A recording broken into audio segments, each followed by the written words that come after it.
So today I wanted to talk about strategies that we could use during times of spiritual trials. Struggling is a natural part of human existence. There are times in our lives when we experience it more and less. I think with the pandemic, the lockdowns, and the many global events that have been created by that, it's created a lot of challenges for all of us, some more than others, but there's been a lot of struggles. So the one question is, why do we have to struggle? Well, in our tradition, struggles play a critical role in our spiritual transformation.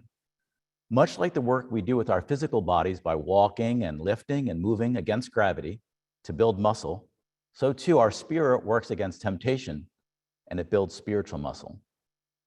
The challenge of our life on earth is we're always trying to love more and be less selfish. We start our lives focused on our own needs, and as we grow and mature, we develop an inner life. We learn to love and care for others as we develop our spiritual life. And this tension is what we call spiritual trials. So I want to talk about some of the best ways to frame those trials and reframe them. And if you can take a step back, you can alleviate some of the pain in the moment of a spiritual trial. So here are a few strategies that I could think of, because this is a topic a lot of people have asked me to address.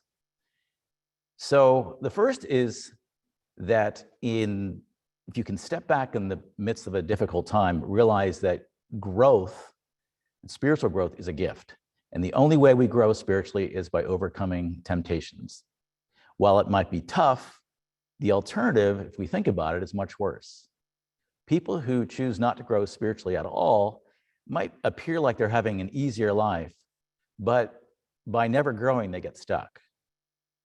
Recognizing that we are blessed at some level to be engaging in struggles because it means we're growing. It's a healthy sign of spiritual development.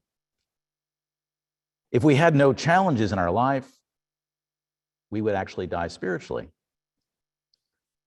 Now, in the physical world, we've seen this when parents raising a child, they try to give the child everything they possibly can, have no challenges, no struggles, and that person can grow up to be quite brittle and frail.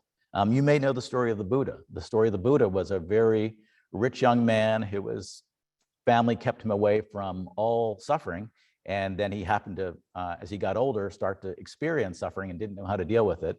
And that set him on a spiritual path. So people who don't engage in struggles don't develop that spiritual muscle that's so necessary. And when we're in a situation where we are given everything, it does not develop us. And we see this particularly with a lot of celebrities. I think about like Michael Jackson, for example. He was someone who was kind of given all the resources he could to avoid all the challenges and kind of got lost in his own world. And that's the danger we see with a lot of people who are celebrities or people who have unlimited amounts of money. They can get very lost. So one way to reframe a spiritual crisis is to realize that it really is a blessing, not a curse, in the bigger picture, though it's hard to see it at the time. The second way to frame struggles, spiritual trials and struggles, is recognizing that you're building a spiritual immune system when you overcome a trial. If you think about your physical health, you've spent an entire life overcoming germs that have been attacking your system. Each time your helper cells come and fight off the disease and the attack, that specific germ that was going after you, that specific attack, no longer work. So germs are always mutating. They're constantly fighting off something new. But over time, you can build a healthy immune system. In the same way, we are also under attack spiritually on a regular basis. And as you grow, the things that would have completely knocked you over when you were just developing your spiritual life no longer bother you. You evolve to a new spiritual level. And the attacks, they become more clever to get around your spiritual immune system. The big difference between our physical health battle and the spiritual health battle is that we're all going to lose the physical battle. The doctors always lose. We will all eventually die. Our physical bodies will fail. However, our spiritual self does not fade away. It evolves into greater levels. So investing in simply our bodies and ignoring our spiritual life is not a smart investment. So the good news and the bad news of a spiritual struggle is that you're developing a better spiritual immune system every time you overcome a trial. And realizing that can be helpful too. Another way to approach it is to shift your expectations about suffering. That can make a big difference. There was a fascinating study that came out a little while ago that showed that people who had been paralyzed and people who had won the lottery, and they compared the two. Now, of course, you'd think that the person who was paralyzed would have be very depressed over many years, but the reality was that was actually not the case. People who were paralyzed faced a crisis, worked to overcome it, and their happiness levels over a longer period of time were higher.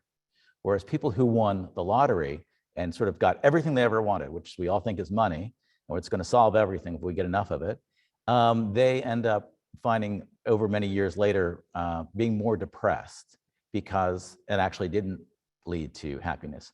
So it is also how we have expectations in our lives. The more that we can reduce unrealistic expectations of what we think we should get, what should be happening, and count our blessings is another way to reframe. A fourth way to reframe in a spiritual trial is to realize that very often we're trying to do things alone, and it's not going to work without God. You cannot get through these times successfully without spiritual support. Struggles can help break that illusion, and that's a good thing.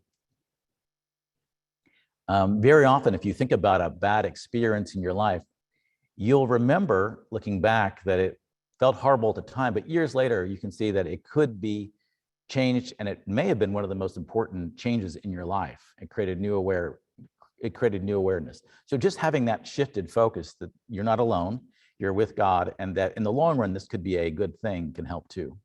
So those are 4 ways that I was thinking that you could sort of reframe a situation. Again, when you're in the midst of one, it doesn't often feel all that great, but it could help.